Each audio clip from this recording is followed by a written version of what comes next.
Geo politics లో ఒక సంచలన వార్త ఇప్పుడు ప్రపంచవ్యాప్తంగా వైరల్ అవుతుంది. అమెరికా చరిత్రలో అత్యంత ప్రాముఖ్యత కలిగిన సెనేటర్లో ఒక్కరైన 71 ఏళ్ల లిండ్సే గ్రహం సడన్ గా చనిపోయారు.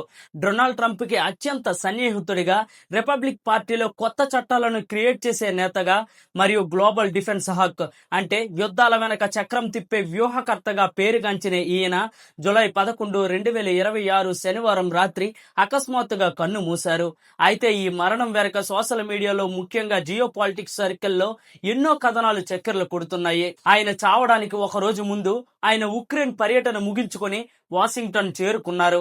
దీంతో రష్యా ఇంటెలిజెన్స్ కేజీబీ ఆయనను టార్గెట్ చేసిందని, విషప్రయోగం చేసిందని లేదా సైలెంట్ పాయిజనింగ్ ద్వారా చంపేసిందని చాలా మంది అనుమానం వ్యక్తం చేస్తున్నారు.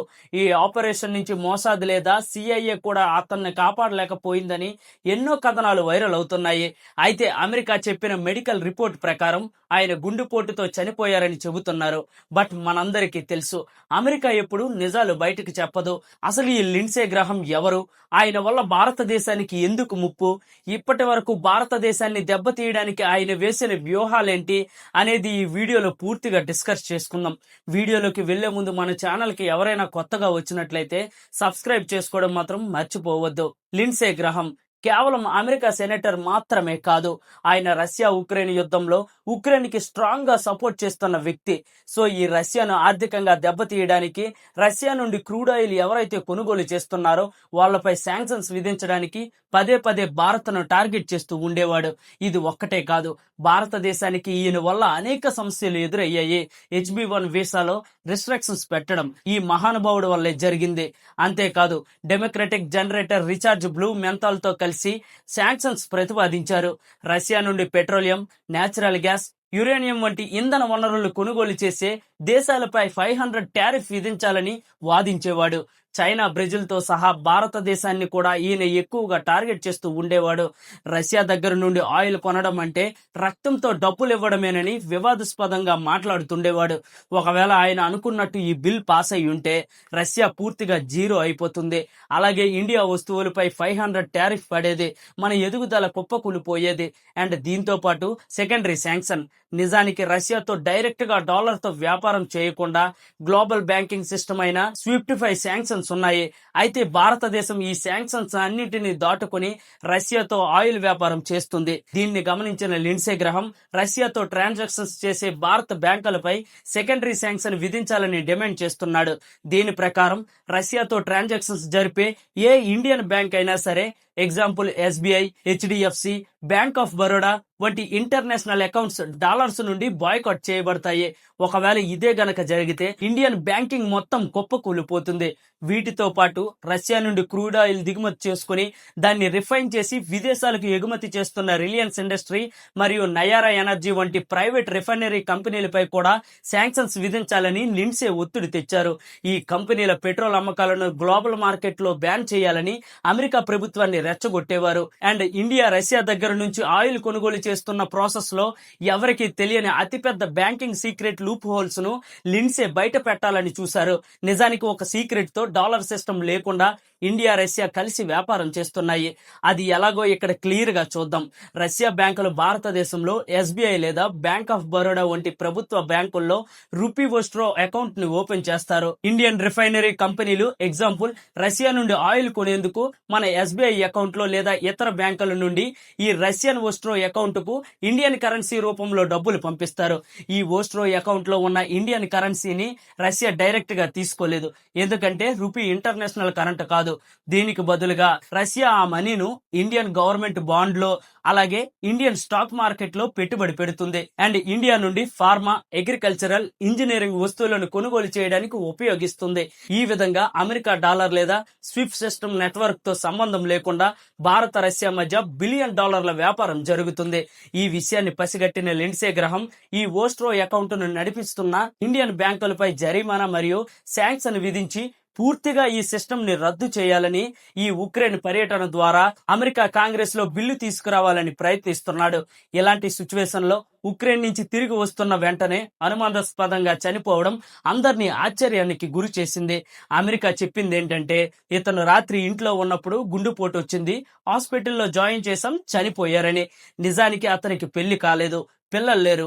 అతను ఉండేది ఇంట్లో సింగిల్ గా. అలాంటప్పుడు గుండెపోటు వచ్చిందని హాస్పిటల్కి సమాచారం ఎవరిచ్చారు అనేది ఒక ప్రశ్న. మరోవైపు ఇతను ఉక్రెయిన్ టూర్ లో డ్రోన్ ల్యాబ్ లో ఉన్నప్పుడు రష్యా దాడి చేసింది. అందులో అతను తీవ్రంగా గాయపడ్డారు. తరువాత ఎమర్జెన్సీ ఫ్లైట్ లో అమెరికాకి తీసుకొచ్చాక చనిపోయారు అనే వార్త కూడా వినిపిస్తుంది. ఇంకో వాదన చూస్తే ఇరాన్. ఆయితుల్లా ఖమేనీ చనిపోయిన తర్వాత ట్రంప్ తో పాటు ఇతన్ని కూడా హిట్ లిస్ట్ లో పెట్టింది. వాళ్ళు ఏమైనా చేశారా అనేది కూడా ఒక అనుమానం. బట్ మనం రియాలిటీ చూసుకుంటే మాత్రం ఇది కొంచెం కష్టం. ఇరాన్కి అంత సీన్ లేదు. సో ఇక్కడ అందరి కళ్ళు రష్యా మీదే ఉన్నాయి. ఎందుకంటే రష్యా ఇంటెలిజెన్స్ కేజీబీ నార్మల్ది కాదు. కేజీబీ పేరు వినగానే గుర్తొచ్చేది క్రూరమైన సీక్రెట్ ఆపరేషన్లు. కోల్డ్ వార్ కాలంలో తమకు వ్యతిరేకంగా ఉన్న వారిని సైలెంట్ గా తొలగించేవారు. 1959లో ఉక్రెయిన్ జాతీయవాది స్టెపాన్ బండేరా జర్మనీలో మరణించాడు. ఇన్వెస్టిగేషన్ లో ఇతన్ని సైనైడ్ స్ప్రేతో చంపినట్లు తేలింది. ఈ హత్యని చేసినట్లు మాజీ కేబీజీ ఏజెంట్ తరువాత అంగీకరించారు. తరువాత ఒక హత్య చూస్తే ఇది అసలు సినిమా సీన్ కి ఏమాత్రం తీసిపోదు. అదే 1978లో లండన్ లో బల్గేరియా రచయిత జార్జీ మార్కోవ్ బస్టాండ్ వద్ద నిలబడి ఉండగా యాక్సిడెంటల్ గా గొడుగు చివరి భాగంతో అతని కాలికి చిన్న గాయం చేశారు. ఆ చిన్న మెటల్ పేలెట్ లో రైసిన్ అనే విష పదార్థం ఉంచడంతో కొన్ని రోజుల తర్వాత అతను మరణించాడు. ఈ ఘటనను అంబ్రెల్లా అసోసియేషన్ గా ప్రపంచం గుర్తుంచుకుంది. ఇందులో బల్గేరియా ఇంటెలిజెన్స్ కి కేజీబీ సహకరించిందని తెలిసింది. ఇది మాత్రమే కాదు, విష పదార్థాలతో చంపి ప్రమాదంలా చిత్రీకరించడం, సీక్రెట్ గా ఎత్తుకుపోవడం, మానసికంగా హింసించడం, కుటుంబ సభ్యులపై ఒత్తిడి, హనీ ట్రాప్లు, బ్లాక్ మెయిల్ ద్వారా శత్రువులను నాశనం చేసేవాళ్ళు. కేజీబీ కోల్డ్ వార్ టైంలో శత్రువులను ఓడించడానికి తుపాకీ ఉపయోగించకుండా కెమికల్స్ వాడి రష్యా సీక్రెట్ ఆపరేషన్ చేసేది. సో ఈ హత్యలో ఇలాంటి సీక్రెట్ ఆపరేషన్ లక్షణాలు క్లియర్ గా కనిపిస్తున్నాయి. అందుకే కేజీబీ ఇంటెలిజెన్స్ పేరు ప్రస్తావనకు వస్తుంది. ఒకవేళ ఇదే గనక జరిగితే అమెరికా సిఐఏ మొసాద్ ఫెయిల్ అయినట్టే.